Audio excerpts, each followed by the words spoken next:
Sa araw pong ito ay ating sinisimulan ang mga mahal na araw, Semana Santa, Holy Week. Ito ay ang banal na araw sapagkat ito ang panahon kung saan muli nating sasariwain ang pagpapakasakit, kamatayan at muling pagkabuhay ng ating Panginoon. Sa linggong ito, inaanyayahan tayo na samahan si Jesus. Samahan natin siya sa ating mga panalangin, sa ating mga pagsasakripisyo, sa ating mga pagsisisi at pagbabalik loob, upang makita natin at maranasan natin ang kanyang walang hanggang awa at pagmamahal sa atin. Sinisimulan natin ito sa pamamagitan ng paggunita sa maringal na pagpasok ng ating Panginoon sa Jerusalem. Ang mga palaspas ay tanda ng mainit na pagtanggap. Iwinawagayway ang mga palaspas bilang pagbibigay pugay sa isang mahalagang tao. Isinakay pa si Jesus sa asno at hindi sa kabayong pandigma. Tanda na kapayapaan ang daladala ng ating Panginoon at hindi karahasan. Mainit siyang tinanggap ng mga tao. Hosana sa anak ni David, pinagpalang dumarating, Hari ng Israel, Hosana sa kaitaasan. Pero alam din natin na ang mga awit ng papuri, ang awit ng mainit na pagtanggap, ay mapapalitan ng sigaw ng pagkamuhi, sigaw ng pang-iinsulto, sigaw ng pang-aalimura. At sa pagpasok niya sa Jerusalem, habang inilalatag ng mga tao ang kanilang mga balabal sa dinadaanan ni Jesus, pero alam natin sa paglalakbay ni Jesus patungong Kalbaryo, hinuhubaran din siya at pinagsapalaran pa ang mga damit ng ating Panginoon. Ang palaspas na dating tanda ng pagbibigay pugay ay mapapalitan ng panghagupit hanggang sa sumapit si Jesus sa krus.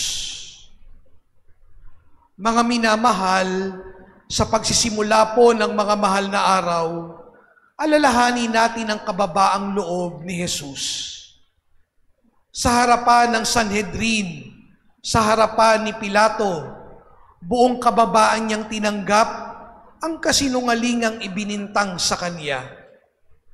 Sa harapan ng mga tao, siya'y hinagupit, ipinahiya, pinahirapan.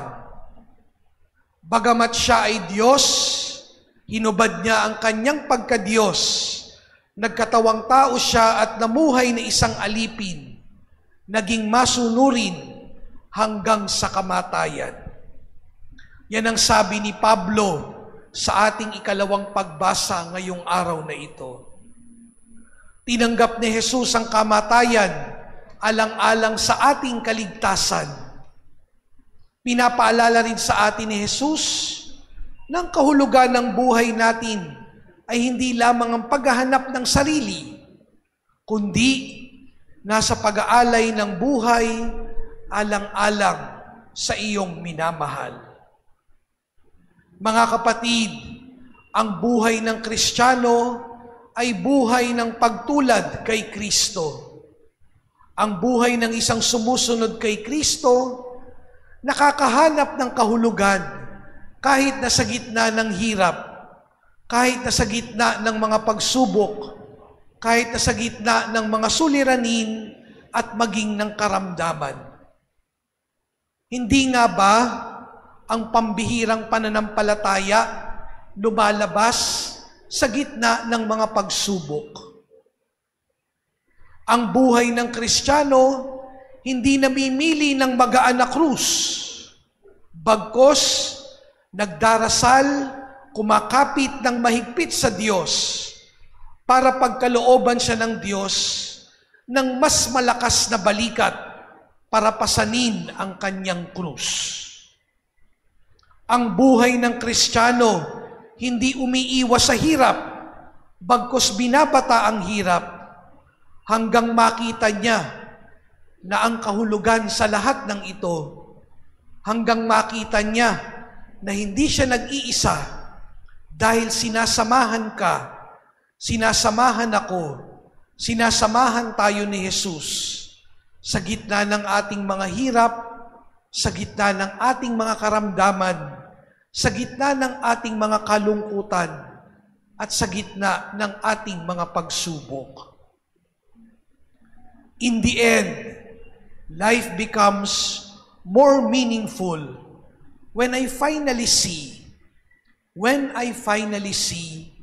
and feel the presence of God in the midst of all the sufferings, in the midst of all the sickness. I was never abandoned and I was never alone. Mga kapatid, ngayong mga mahal na araw, habang sinasamahan natin si Jesus, tandaan natin, tayo ang sinamahan ni Jesus. Hindi siya ang nang-iwan. Siya ay naging tapat hanggang sa huli. Maging banal, maging mabiyaya, at mapuspos nawa ng pagpapala ang ating mga paglalakbay sa mga mahal na araw. Amen. Sa ngalan ng Ama at ng Anak at ng Espiritu Santo. Amen.